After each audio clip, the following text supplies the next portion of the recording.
10 years is not only a critical element of the Bren program itself, but I look at it as an opportunity for folks to improve their skills so that when they leave Bren, you come into the job market at a higher level of competence and start at a level where you can really have some meaningful input and some meaningful engagement. So what we're going to do today is kind of go one by one and look at what types of projects folks were involved with, what did they do well, and how are they challenged, and what are people going to do differently as they move out of this project role into a business or an entrepreneurial or an educational context where they really have to use those project management skills to get traction, to get things done, and to make things happen.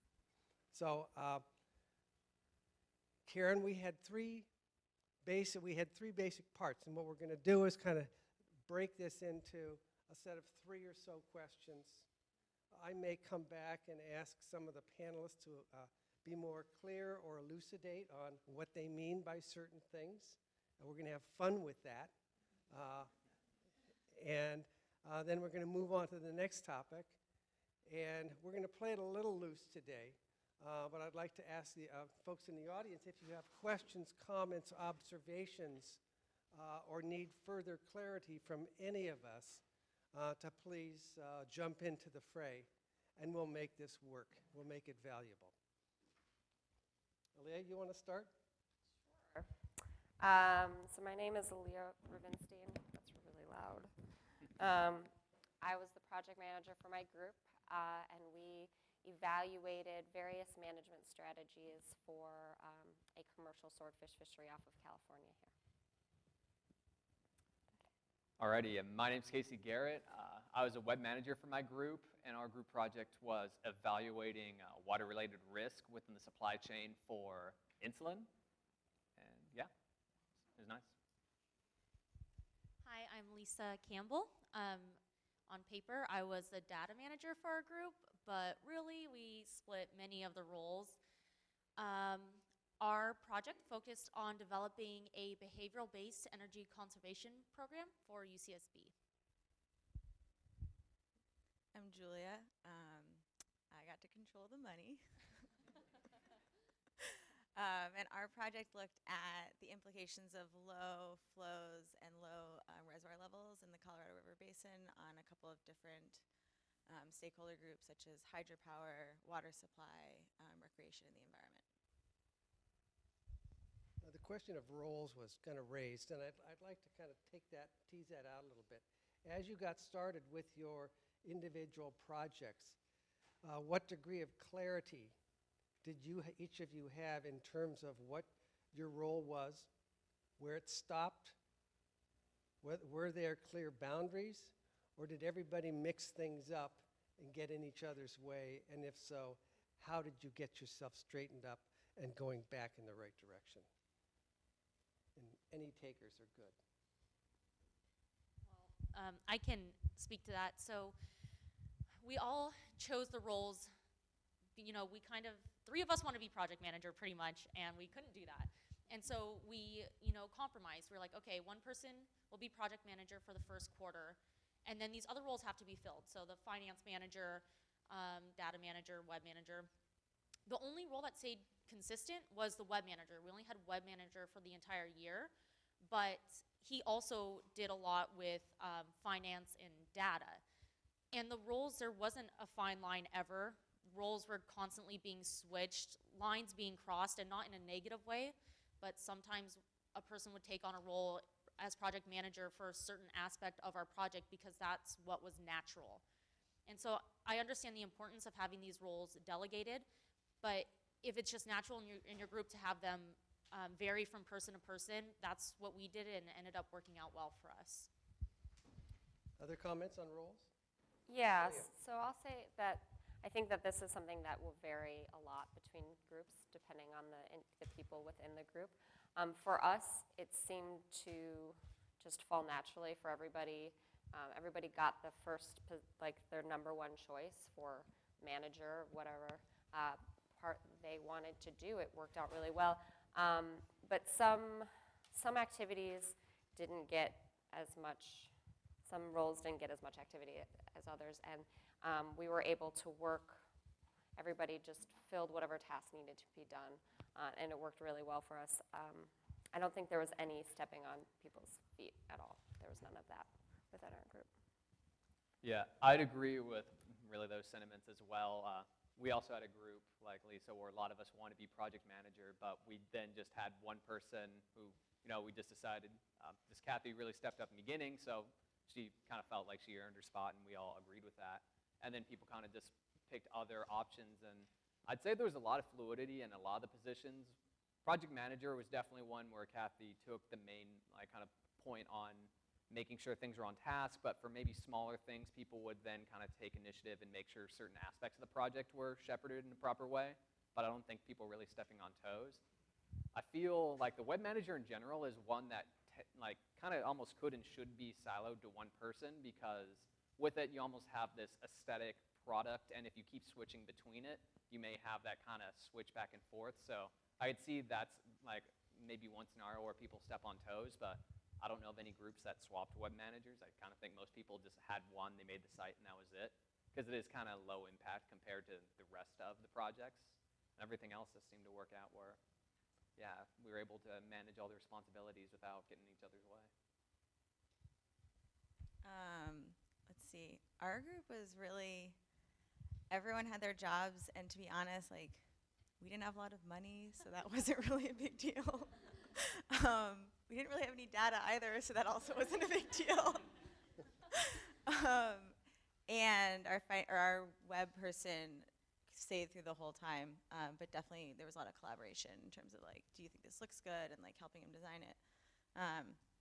That being said, it was really nice to have really specific roles, because if there was a question as to if something was going to happen or not, you always knew who was sort of the end point of accountability, and I think that that's really valuable. So, for what it's worth. When you found roles in conflict, how did you work through those challenges? Or was it just smooth sailing because each of you had such a grasp on what your roles were and how you could implement those that things went swimmingly well? I could jump on that. At least with our group, I know the way people manage group projects can be different. Some people will have very specific aspects of the project siloed out, and they'll pretty much focus on that one aspect almost to the very end. Our group was very different. We did the majority of our work kind of collaboratively, because what we were doing in designing this framework to assess risk, we didn't really have any sort of template. It wasn't like running an LCA or something where there was an established way to do it. So we felt like building consensus was a very important aspect. So a lot of the stuff we did all together, and for better or worse, when we did come with conflict, we had everyone there, we'd hash things out really pretty much as issues came up, we talked through them. And I mean, we had safeguards where if we truly were at some impasse, we had our advisor, Trish, could be a mediator, and just whatever she said goes, but issues never really came to that. We were able to finally, and there are definitely things that we would hardly debate for some time, but we were able to eventually talk through it and make compromise, or just be able to understand each other's point of view. But I can imagine those management and conflict scenarios can be different depending on how you set up a project. All right. So moving into the kind of a bigger macro view, what worked well for you in each of your group project efforts? And why did that work well? What did you take away that really helped make it smooth, help deliver the products you expected to deliver, and really give it some magic?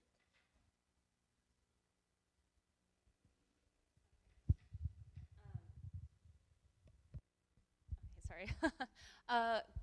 Learning to compromise was the magic of our group. We had 3 very strong personalities in our group, and then our other group member was seriously so supportive and would go along with everything, but between the 3 of us, we had to hash out some things. We had to swallow our pride. We had to really be respectful of each other. Swallow pride, did you say? Should be a class here. You learn a lot.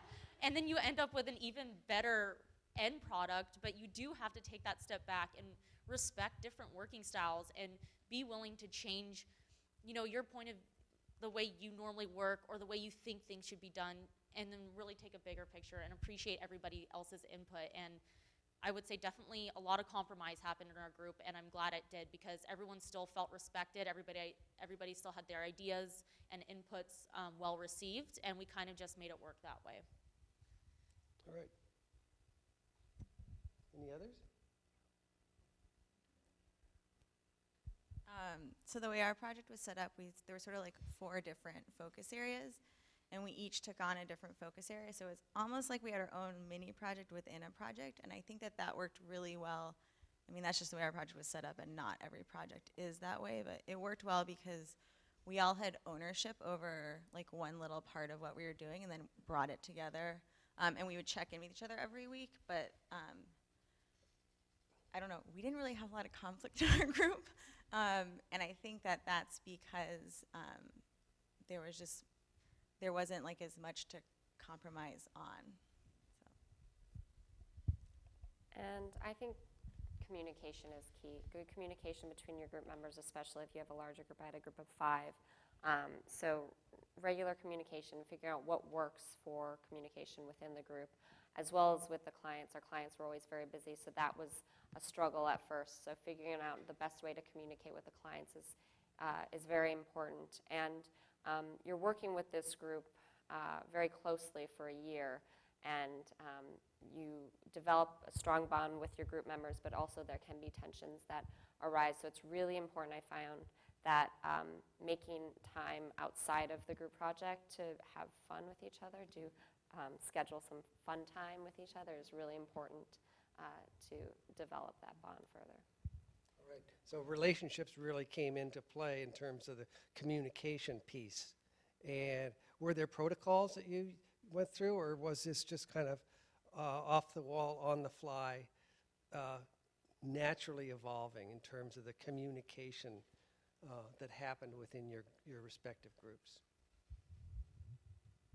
Well, as far as communication, yeah, as far as it goes in our group, because a lot of ours was almost like designing this stuff by committee, I think it was something that manifested very quickly, whereas we were trying to figure out how to solve this particular problem, and we were all in the same room, so we'd have to talk out, you know, how should we approach this strategy? And people would say, well, I think it's good. Other people would say they didn't like a particular approach, and we'd have to just, I don't know, it just seemed like there was no alternative. The way we had it is if we did everything in the same room for, I don't know, a large majority of our work, we were all in the same place, so we did a lot of just, we're here, we're able to bounce ideas off each other right in the moment, and yeah, that gives us by necessity. Someone mentioned stepping on toes, and I was wondering how you handled that in terms of moving beyond micro-level decisions to the broader context of how do you as a group produce a project and an end product that's something that you all can really be proud of, setting aside whether everybody could agree on absolutely everything or whether everybody got to play the exact role that they wanted or shift a role. Yeah. Well, one thing I think our group did to avoid stepping on toes really was, for a lot of our bigger decisions, and every week would meet to see what our next steps were moving forward, we made them group decisions. So even if somebody's idea like wasn't where we wanted to go, it was not a personal thing. It was always a group decision where we'd always talk through things. So collaborating, so people don't feel like they don't have to get defenses about their ideas not being incorporated in the project or if we're moving a different way. And so I think making it a collaborative effort and not shutting people down was a really good way of not stepping on people's toes. And that was a mindful process you went through, it sounds like. Yeah, we talked through a lot of stuff all the time. And the talking back and forth, did it slow things down? Did it put off critical decisions that needed to be made? How did that piece play into the overall flow of your project evolution? Right, so in the beginning of our project, I don't think we communicated enough. And so after the first 2 quarters of our project, we knew we had to increase our communication. And so we talked through everything, and it took a lot longer. Our meetings we increased by an hour or two each week because we knew that was necessary. So, I mean, it took a little more time, but I don't think it slowed down our projects. I think it just made it that much more thorough and that much better. Yeah. What about meeting management? And this goes to any of the panelists. You guys are busy to begin with, taking a full load, if not more so, and then you have this group project laid on top of that. When somebody couldn't make a meeting, how did you deal with it? Did you postpone the meeting? Did you have pre-meeting conversations with that person so you could convey their ideas or concerns without them being there physically? Did you patch them in? How did that work? Leah? So we tried to set up meetings where everybody could attend. If there was a last minute change or somebody just couldn't make a certain part of the meeting, we just dealt with that, and that was fine. And then we would let them know, usually over email, what was said and what was decided on, and ask for any further feedback. This really wasn't that much of an issue. We scheduled meetings fairly regularly, and if I scheduled a meeting that the rest of the group felt like we didn't need to go forward with, and they thought that we had enough information to work separately, we would make that decision as a group and move forward from there. Sure. I guess I'd say, it was kind of similar lines of, you have a group of 5 people, so it is like a little bit difficult to set up schedules, but what my group did every quarter is we'd line our schedules up. By week 1 or 2 is when most people, I think, have a firm grasp on, how are they going to drop classes? Are they going to know what their schedules truly are? And then there's a bunch of tools out there that really you can just go, pick all the possible times in the world you're available, and you'll see where they line up. And as hectic as everyone's schedules are, at least in my group, we're always able to find sometimes. I remember winter quarter, actually no, it was fall quarter this year, that ended up with us meeting in the evening, so sometimes you do have to make these sacrifices in order to have meetings go through, but I think, especially for our process where collaboration was vital, we needed to make sure people were consistently on board, and we really didn't have a lot of last-minute changes, because I think if you're open with your team, you say, oh, I have a meeting, or I have an appointment, or something comes up, just let people know, and people can shift and adapt. But yeah, just as far as regular interruptions, that just wasn't a big issue. In terms of the characteristics of good project managers, I know each of you had a different role, and Aaliyah was the project manager of your group, and you each had different roles separate from that. What did you look to, and what did you find most motivating in terms of good project management skills coming out of the person who had the responsibility for overall project management?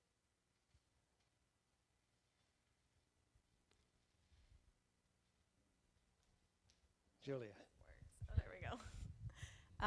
Our project manager I thought she was just really thorough and detail-oriented with all the communication, both with our client, with our advisor, getting rooms, setting up meetings, and then sort of staying on top of deadlines and sending out reminders of sort of where we wanted to be. And that was really nice because then it let the rest of us sort of focus on our research, our analysis, whatever else we were doing, and our specific tasks. So then it's like that idea of, if you know you don't have to deal with it, then you can sort of free up that part of your brain to do something else, which is really vital.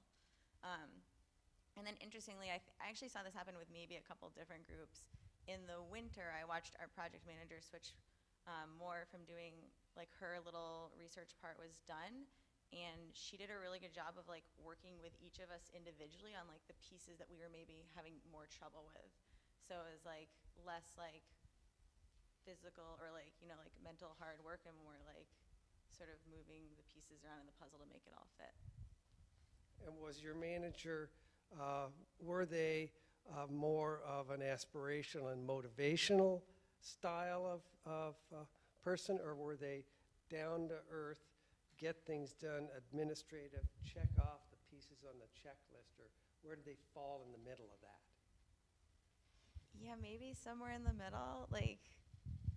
Definitely really, there's a lot of checklists and sort of this is what we need to do, but then also like getting in there and like doing stuff with us. And that's like, it's really nice to know like someone's in it with you, not just like, I'm standing up here and I need you to do this, but like, I need you to do this, but like, let's set up a time that we can like talk through this and maybe I can help you or I can start it with you or whatever. Like, that's really important, I think, to sort of build rapport with the people you're working with and also to make it feel like it's a shared struggle if it's something that's really challenging. So, like Julia said, the project management position has to do a lot of organization and scheduling. And I knew that I wanted to be project manager right at the beginning, and no one else in my group wanted to for that reason. They didn't want to have to deal with the scheduling and the organizational aspect of it. Why did you want to know, why did you want to be project manager, or why did you see that as the role that you were really focused on fulfilling in this event? It was the role that that spoke to me, and I do like that organization and task following and checklist aspect of it. I felt like I have at least some good communication skills with people, and I wanted to develop that further, especially for me professionally in the future. And I think with regards to the motivational versus organization checklists thing, I think I needed to be a little bit of both, or a bit of both. And especially towards the end when everybody's kind of ready for the group project to be done and it's kind of fizzing out a little bit, you definitely have to be more on the motivational side and get people, keep them enthusiastic about it. So just to second what Aaliyah said, our project manager, she made it so easy on us. Like, we never had to worry about what room we're in, scheduling appointments with people, scheduling different things. She made that very easy. And then, so not only keeping that organizational aspect separate, and so it was easy on all of us, she was so motivational. Like, when things got hard, she would be like, okay, come on, guys. Like, she used to be a cheerleader, but just to give you an idea. Like, she'd be like, okay, come on, guys, like, we're almost there. You know, she keeps the morale of the group up, which is so important. And when we get so stressed, for instance, Monday's meeting, because we still have a deliverable that we're working on, Monday's meeting, we all sat around, and she was like, okay, everyone has to say something that they appreciate about all the other group members. So we had 5 minutes to, like, sit and, like, reflect on the great people we're working with. And then we moved on from the meeting from there, like, all right, we have an awesome group. Like, we're going to get this done. And that motivational aspect, I can't stress enough, was so important. And she did such a good job in that role, and I'm so thankful for that. That's great. Yeah, I guess I'll weigh in just because I think our group had a little bit of an interesting contrast with the rest, where Kathy was like phenomenal with, you know, the same thing that the key aspect of a manager, I think, with this project is being a logistical coordinator, making sure meetings and timelines are set up, people are on task and all of that. But I feel as far as the direct motivation, it's not that she was not motivational, but it seemed like that was something that was collectively, like, people kind of in the group, like, we would each kind of take on that role as far as making sure people were, you know, we were feeling good, but we never had those conventional team building, like, share your feelings. And I know other groups have, like, not just yours, and it's a good idea, so I'm certainly not disparaging it, but I don't think we followed, like, kind of the traditional manager motivate convention, because I think a lot of it, like, our group and the way we worked, it was a lot more just intrinsically motivated. Yeah, we've got a hand up here, so if you can project so that everybody can hear you. So this question could be answered by anyone, but might more easily be answered by Aaliyah. But how, as project manager, did you find balancing, like, doing all of the logistical, like, scheduling stuff, and then actually working on the project? Because I'm finding that I'm spending, like, several hours a week primarily doing, like, all the logistics and not finding the time to actually do material. It's not an insignificant amount of work, the logistic part. And I think especially at the beginning, it's really busy when you're trying to figure out your schedule with the clients and with the advisor and meetings with your group members. And then I assume you'll be meeting with other professors and people outside, external advisors to get input and feedback from them. That will slow down a little bit, but it is hard to balance, and you just need to schedule time for yourself to work on the project and delegate tasks to the group and yourself to make sure it's even, but maybe let them know that this is a significant amount of your time that it's using up, and you may not be able to work on certain parts at this time, but it will likely slow down for you. Let's move a little bit to more of the tools-based discussion. As in the past 2 months, the group projects have been getting ready for the presentation, and you're on stage and you're getting everything ready to go, and it's a highly stressful time. And at the same time, you had to get some degree of coherency in terms of the data that you are going to try to get to base this whole presentation on. What tips and tricks and tools did you guys find in dealing with shortfalls, missed expectations, contingencies that you had to devise when the data didn't support what you were trying to prove or trying to get across to folks? How did you recover from surprises?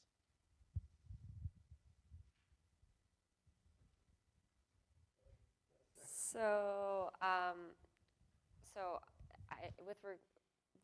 I'm thinking about this in terms of like the defense time period. Is that what you're thinking? Yes.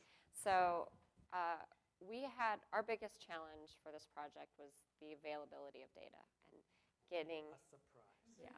A real surprise. And to the point where we didn't have an analysis until quite late in the game, and we didn't have results until a few months or a month into winter quarter, which was extremely stressful. So we had to pretty much do all of the analysis, the results, figure out what our project meant and what it was saying in February. And February and March was an extremely stressful time period, but you have to just go with it. And there was a lot of scheduling, a lot of organization to make sure that we got through everything that we needed to, and we did. And I will say that it's really important to start this project with large aspirations for what you want to accomplish. That's really important. But it's also important to know that it's likely that you won't be able to accomplish everything that you set forth at the beginning wanting to accomplish. You have a year, it's a short period of time. Start with a high bar, and then when you get towards the end, just be okay with what you have and make the best out of it. How did that stress manifest itself in your team members? And how did you deal with it as a project manager? Were people impatient? Did they want to make decisions quicker than others wanted to? Did conflict or differences of approach raise their head? Was there finger pointing? Was there a kumbaya moment where everybody just popped out of the bubble and it was all okay? Yeah. Talk about that. Yeah, so what I did at the beginning of February was create a calendar that was very detailed and had deadlines for every single week laid out and had it color coordinated for each individual person, what they had to get done throughout the week. And I made sure that that was met by people, and if they had a conflict or they didn't foresee getting it done in time, we talked about and figured out how that could work, and if we could push it back. How did the purple person do? Really well. She was great. So I think there was tension at some point with regards to uneven workloads, and that is something that I wish I would have confronted before it didn't become an issue, but before there was any tension there. So I think managing workloads and making sure everybody feels like they are not bearing the burden more than others is important, but also having kind of mediate your expectations for people as well. Casey, did you have a question? Yes, and maybe all of you can speak to this. You mentioned data availability becoming an issue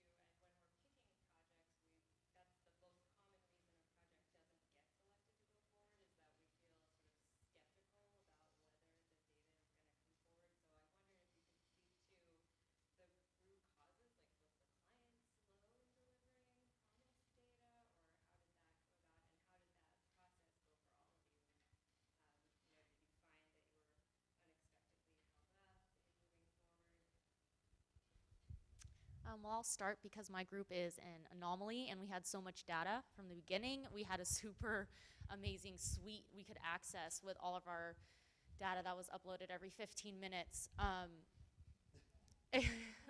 So I can't imagine not having the data, but there are projects out there that have the data, just to keep in mind. And I know that's not helpful unless you have it, but it is hopeful, yeah. So we knew that specific data was actually going to be an issue in our project from the very beginning. And so I think we did a lot of work in the summer actually to sort of set ourselves up, and then I'd be like, oh, we're just going to get this thing and it'll be fine. And then like 2 weeks later I'd be like, yeah, we can't get that. And so, but we would just like adapt and figure out another way to show what we needed to show. And like, I think like our issue with data was really dissimilar to most other groups' issue, whereas like we didn't have the data, but like it actually wasn't that big of a deal. Like we just figured out another way to do it, versus like a project that's based on like a data set that you sort of need to do your thing. So For ours, we had the promise of data at the beginning. We didn't think that it would be an issue at all, and we felt really bad for the other groups that were having so many problems with data. So we thought we were in the clear. And then as we moved forward, we realized that they had told us that we would get the data when the individual that was working as the intern over the summer would work there, and they would work with the data and start the analysis then. That didn't really happen. And they told us that we needed to give them an exact detail of what exactly we needed, why we needed it, and for what purpose. And it took, our project was interesting in that we didn't really have an idea of what we were going to be doing at the beginning, because it was just this broad goal of, hey, there's this problem, fishery, can you fix it? And so we needed to figure out exactly what we were doing first before we got the data.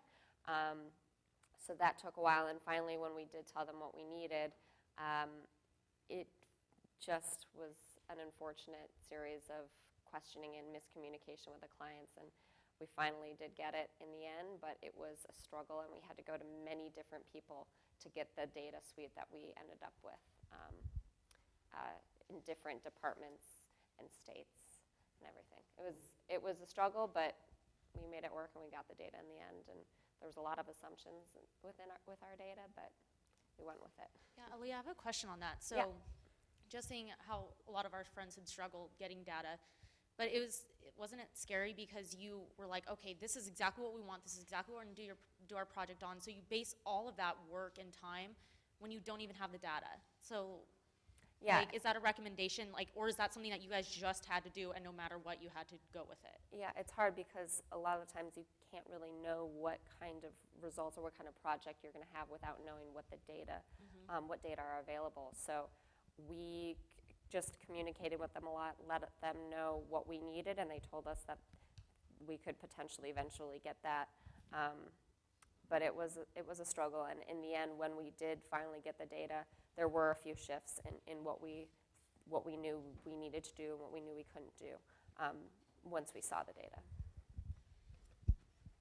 Yes, question. Along these lines, did that responsibility once again outline the data sets that you need? If your clients didn't have those data sets specifically, I guess who did the responsibility fall to actually then go and find those data sets, especially if they weren't your client's data? Like, were you responsible for going out and contacting or finding those sources?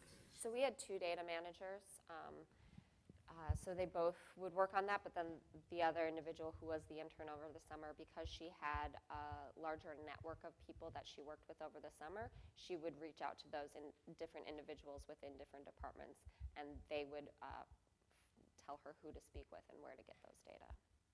But we worked as a group, and we had a lot of conference calls with different people to get the data we needed. Just to jump in here for a minute, from my own perspective, my first career being one of doing environmental impact assessment, we would run up against clients who were vague when you asked them a specific question.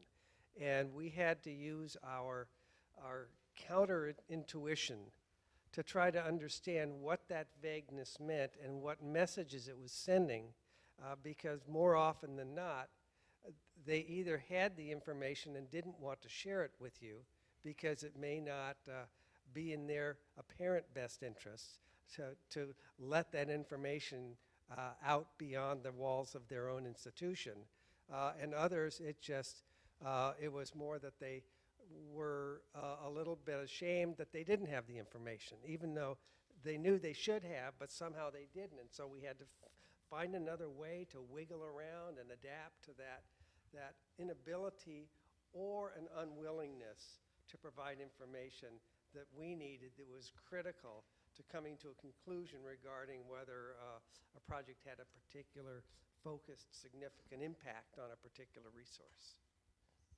I would say that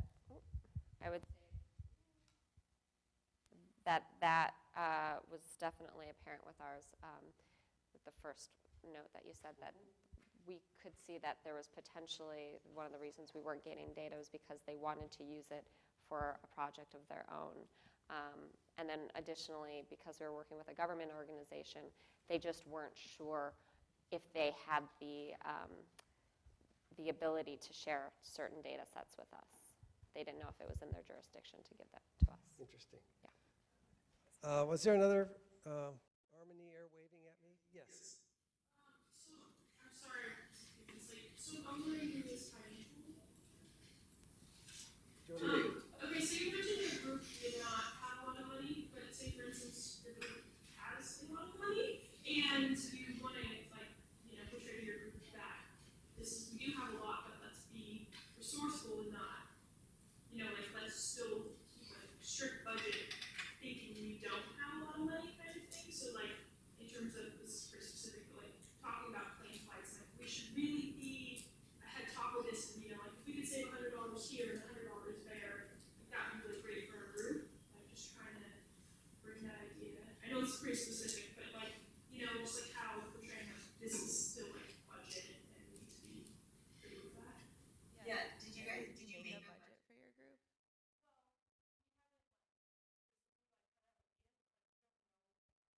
Our travel, people are going to be traveling a lot. We don't know if it's going to be by car, if it's going to be by plane, and so it's kind of up in the air how things are going to go. Yeah. So I would make a budget, and I used a lot of budgets from the year before to figure out how much things would cost, and so I would look at, or maybe go around to different groups now and be like, how much did you guys actually spend to print your posters and briefs? Because they were way more expensive than I thought they were going to be. And I would put together a budget with the things you have to do, like your brief, your poster, if you guys need to be making phone calls, or if you have a once-a-month meeting somewhere, and put in as close as possible numbers for that. And then I would allocate, if you're okay, we have X number of dollars, and I know we have to travel a lot, I'm going to give a third of our budget to travel. And then I would let your group know, I've budgeted this much money for all of our travel for the whole year.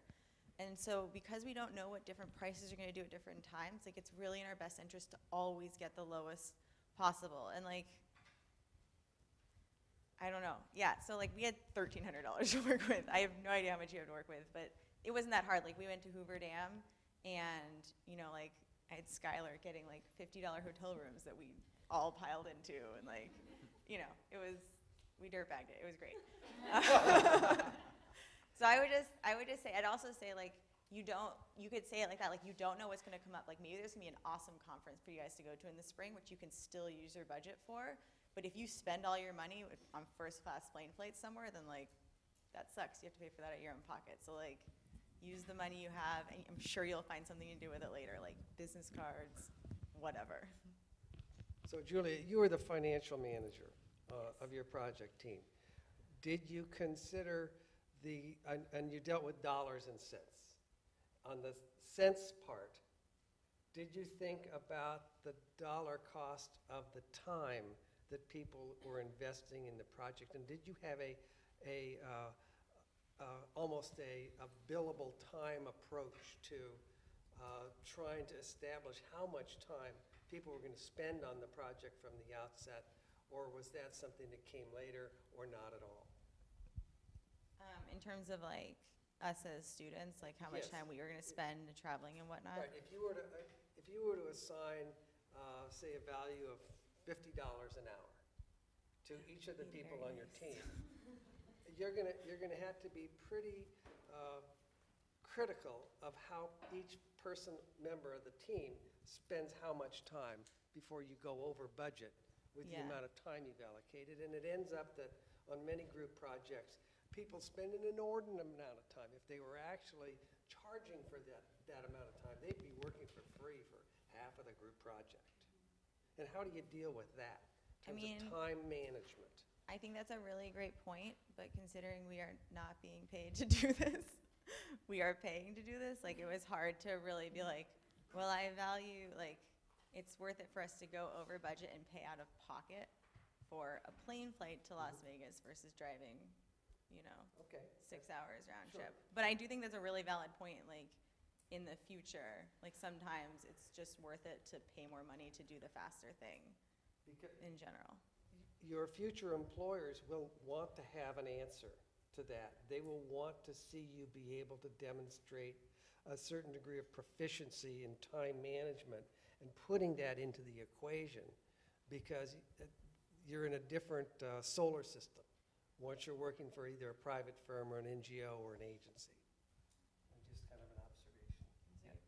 I just want to jump in though and just say, as far as like with this group project, and if you have the kind of stock budget, I just think that's an analysis that's more appropriate for the project manager to deal with, is appropriate time management, not like drawing a cost for money. Because simply like being paid like less than minimum wage, there'd be no sensible way to budget time in a way that's like, oh, this makes sense for our budget. So I think that's a useful exercise, but I think that's more appropriately delegated elsewhere. Where a financial manager, really, it's making sure you have the money, first of all, to do the essentials, posters, briefs.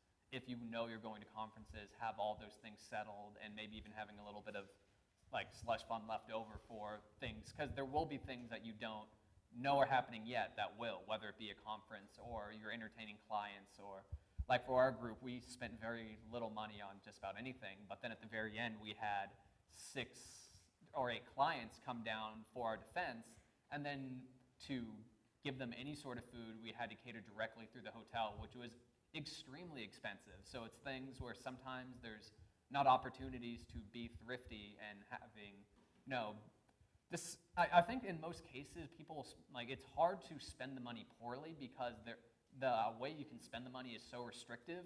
They don't let you spend money on, you can't just go out and get drinks with your team. You can't spend it on frivolous things. You have to really justify it, and the expenses have to get approved. So luckily, I think there's a lot of default safeguards in place to make sure money is spent appropriately. Okay, I want to take 2 more questions because I want to save about 5-10 minutes at the end to wrap up with our question about doing things differently. Yes? I have several questions. Let me think about, so I guess what I'll ask then is what, like we talked about some sort of like big picture things like time management, communication. What are some more like really specific tools that you might have used that helped your project? Like for instance, our group has started working with like Asana, which is the task delegation thing. Like, are there any tools like that that you think are beneficial that help too? We used Asana and it lasted about a quarter for us. I really wanted it to work out, but people just weren't using it. But that is a really cool tool, and if everybody uses it, I think that could be something that would work really well for time management and scheduling and delegating tasks. But I think we just worked it out when we met with each other. We figured out Asana, A-S-A-N-A, A-S-A-N-A, yeah. It's a time management tool online. And it sends you alerts of like when a deadline is coming up for you. I think it's a great thing, and if you get your entire group to work on it, I think is really valuable. I'll jump in on that because our group also attempted to use Asana, and it's something, if you get the buy-in now, it could be a very valuable tool, but it is something, it requires active engagement because it's a platform that's not kind of the stock. Like, we ended up deferring to Google Calendars because, well, it's not as advanced. You can have a shared one, everyone at least is using that platform, but it is far more limited. So if you do have the opportunity, look at it. could be nifty, but between the two, at least in a pinch, Google Calendars at least have a way where people can see their schedule. And I'll just take the bold leap that a lot of people are using that platform already. Our whole team is using Google to one way or another, so that was very easy for us to see, what is coming ahead, because we had a shared calendar that we all could edit and put stuff on. Do you think that was because of the number of people or just the interface itself? It's more just, I think, the intellectual buy-in to go somewhere else. Like 5 people is not, I don't think, is logistically hard to get on board, but it's the act of going to this new website, actually using it the way people are supposed to. And people, like, we kind of did it over the summer where we had very small, insignificant tasks. So something where it was low stress, and even so, we weren't using it. And so it's like a bummer, and it's not due to it wasn't a clunky platform, but it's like anytime you are launching a new kind of IT thing or just a new computer thing, the biggest, I think one of the most important factors is, are people going to use it? In our group, the answer was just no, and not for any profound reason. We just didn't really latch onto it. We had a really opposite experience. We used Asana and loved it. But we use Asana and Google Calendars because some people were already on Google Calendars, so scheduling things, like meetings, we used what was on people's Google Calendars, and then we used Asana for agenda setting, and then to assign tasks, and it's great because it sends this email to you, so you're like, oh crap, I really gotta do that thing, because it keeps showing up in my email box over and over and over again.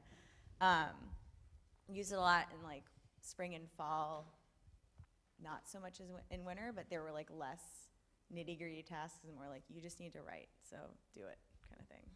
Like any tools outside of the We also operated almost exclusively using Google Drive. I don't think there's anything on our G Drive except for some GIS stuff. And that was so people could work remotely and weren't tied to school, but I also think that's because we didn't have really large data sets, so.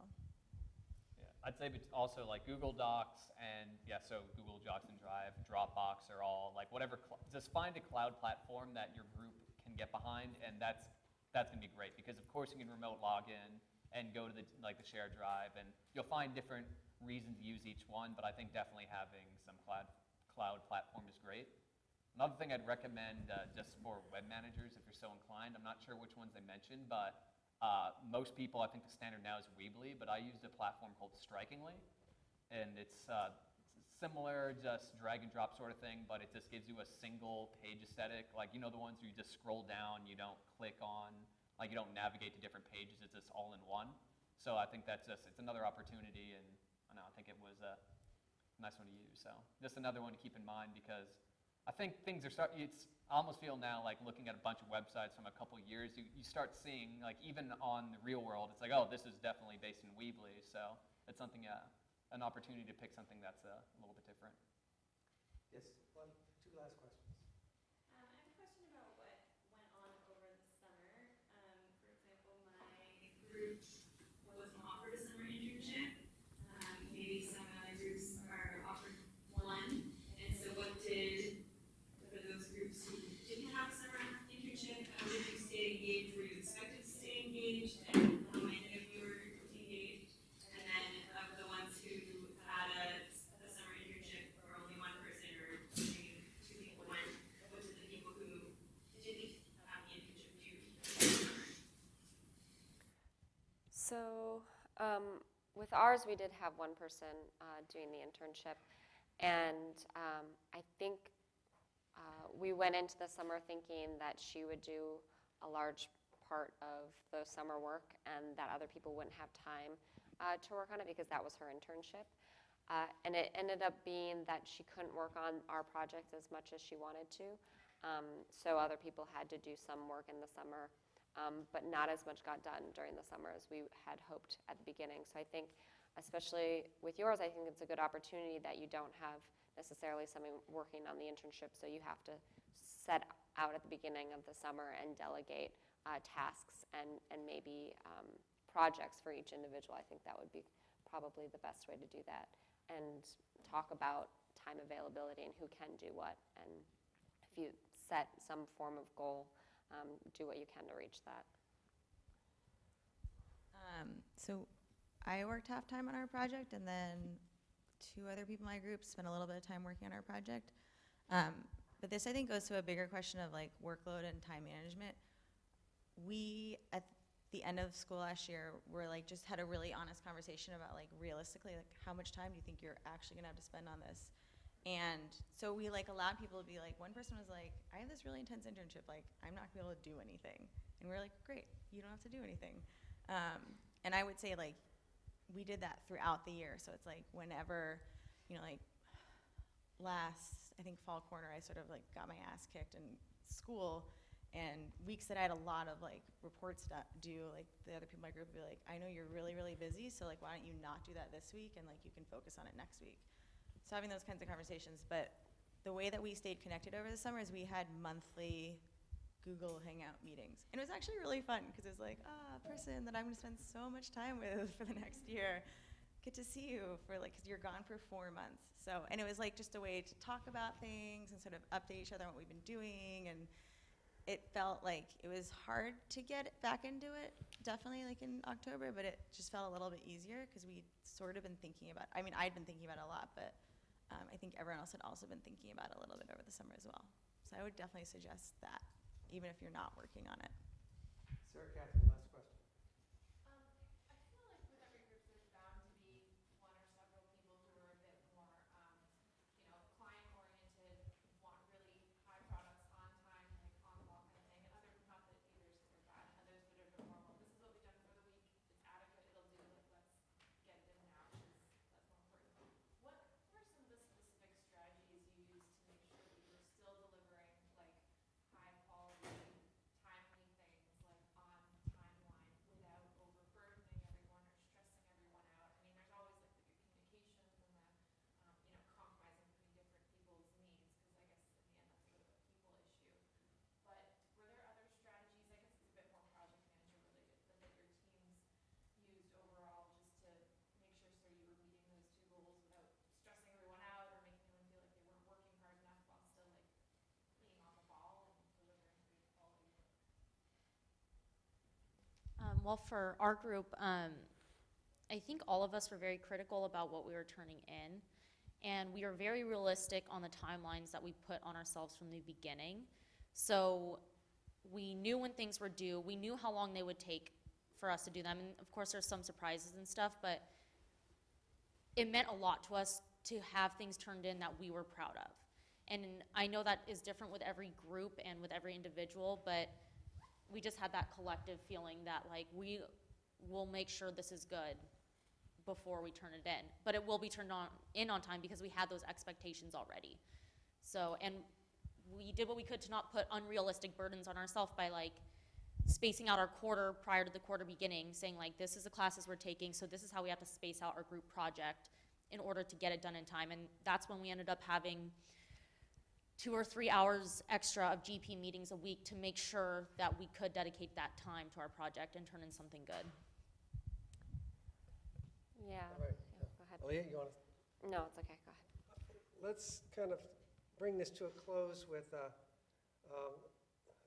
reaction in terms of what would each of you do differently now as you move beyond the group project piece into professional life and trying to get things done and make results happen. So Elaine, for, you wanna yeah, so for mine, it actually draws off that last question. We had enough individuals in our group that cared about the quality, but towards the end, there were definitely some individuals, including myself, that cared about it more than others. And I think that one of my problems was that I would then continue to work on that until I felt like it met my standard. And I think one thing that I would do differently is I would do a better job at delegating tasks, especially at the beginning, because I would take on extra work, especially at the beginning, because I felt it's hard to delegate tasks to your friends and your peers sometimes, but it is important, and it was my responsibility to do that as a project manager. So yeah. Casey? I mean, it's weird to say. It's like there's not the biggest, I guess, issue we had in our group project is very particular to ours. Was we had these NDA requirements, which really kicked our deadline forward. And so we ended up having to turn in essentially a version of our final paper, our poster, and our brief all at the same time, like at the end of winter quarter, other than having it kind of trickle into spring. So we had this crazy timeline jump into us, which we kind of could have got if we had our timeline a little bit more ironed out. But I mean, that was really I think the moral lesson is just be ready to adapt to unforeseen circumstances, because even if it's things that on paper it's like, if we really focus, we might have caught this mistake. Things are likely going to slip through the cracks, even if you guys are doing an amazing job. So I think it's things that's have patience with each other, and it's not like, it's your fault, it's your fault. It's like, here is like a situation that's presented itself, and how are we going to work as a group to solve it? So it's try to find things as an opportunity to work together, to learn from things, to see how can we prevent these issues from happening in the future if it's relevant. But times can be stressful, but anytime it'll be an ongoing lesson how to kind of pull like the kind of personal feelings and the ego from it. But it's the sooner people can really resonate with those philosophies, I think it really helps make the project a more enjoyable experience. So my biggest takeaway moving forward is group cohesiveness. I know I already talked about this, but really just being able to realize other people's work styles and appreciating those for what they are and respecting those, and then being able to compromise and make those work with your own, and then you get a really collaborative, really strong group. And that's definitely the biggest lesson learned I have. I have two. One, schedule a trip out of the country, winter break next year, so that you cannot work on it for 2 weeks.